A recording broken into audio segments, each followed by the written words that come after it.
యేసుక్రీస్తు నామన మన తండ్రి అయిన దేవుడికి కృతజ్ఞత స్తుతులు. యేసు నామంలో మీకు శుభములు, వందనాలు.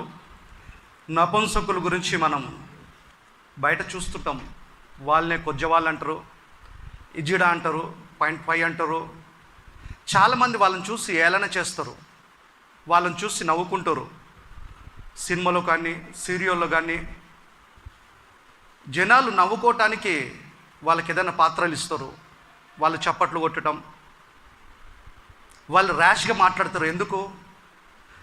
నార్మల్గా మనలాగా మాట్లాడరు, వాళ్ళు ర్యాష్గా మాట్లాడతారు, చాలా కోపంగా మాట్లాడుతారు, డబ్బులు అడుగుకుంటారు, జనాల దగ్గర పైసలు అడుగుతారు, ట్రైన్లలో కానీ, బస్ స్టాండ్లో కానీ, రైల్వే స్టేషన్లో కానీ.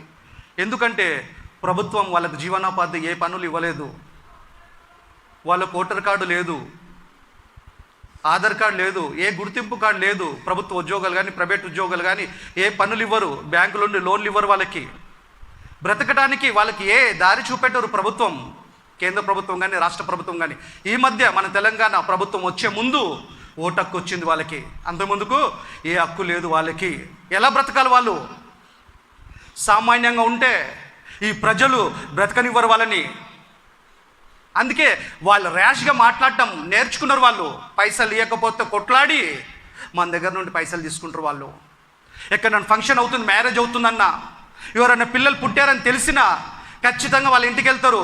వాళ్ళు డిమాండ్ చేస్తారు, ఇంత 1000 మాకు ఇవ్వాలా, 10,000 ఇవ్వాలా, 15,000, 20,000 ఇవ్వాలా అని చెప్పి వాళ్ళు అడిగితే ఖచ్చితంగా అమౌంట్ ఇవ్వాల్సిందే. ఒకవేళ ఇవ్వలేకపోతే ఒకే ఒక ఆప్షన్ ఉంది ఆ కుటుంబ సభ్యులకి, వాళ్ళను బతిమలాడటం తప్ప, వాళ్ళని రిక్వెస్ట్ చేయటం తప్ప వేరే ఆప్షన్ లేదు. ఇంత కాదు, మేము ఇంత ఇవ్వలేము, ఇంత ఇస్తామని చెప్పి ఎంతో అంత ఇచ్చి వాళ్ళని పంపిస్తారు తప్ప, ఇవ్వమని మొండికేస్తే మాత్రం, రూల్ ప్రకారంగా మాట్లాడితే మాత్రం వాళ్ళు ఎదురు తిరుగుతారు. అంత ఒకటైపోతారు వాళ్ళంతా. మన ఇంటి ముందు అంతా లచ్చ చేస్తారు. ఇదంతా తలనొప్పులు ఎందుకని వాళ్ళకి ఎంతో అంత ఇచ్చి పంపించేస్తారు. ఎందుకంటే ఎవరు జీవనోపాధి విషయంలో ప్రభుత్వాలు కూడా పట్టించుకోలేదు వాళ్ళను. వాళ్ళు కూడా ఆదాము నుండి వచ్చిన వారే. స్త్రీ పురుషులకే సువార్త కాదు, కొజ్జ వాళ్ళకు కూడా సువార్త అవసరమే. వాళ్ళు కూడా దేవుని పిల్లలే. పెద్దలు అంటారు మాట్లాడుతూ క్యాస్ట్ ఫీలింగ్స్ వచ్చినప్పుడు ఏమంటారంటే 2 జాతులు, ఒకటి ఆడ ఒకటి మొగ. కాదు, వాళ్ళు అనుకునేది అంతవరకే, అక్కడితో అయిపోయారు. బైబిల్ చెప్తుంది మరో నిర్మాణం ఉంది, మరో జాతి ఉంది. ఏంటంటే కొజ్జ వాళ్ళు మనుషులే. వాళ్ళు దేవునిలో ఉండి ఆత్మ భాగాలను పంచుకొని వచ్చిన వారే.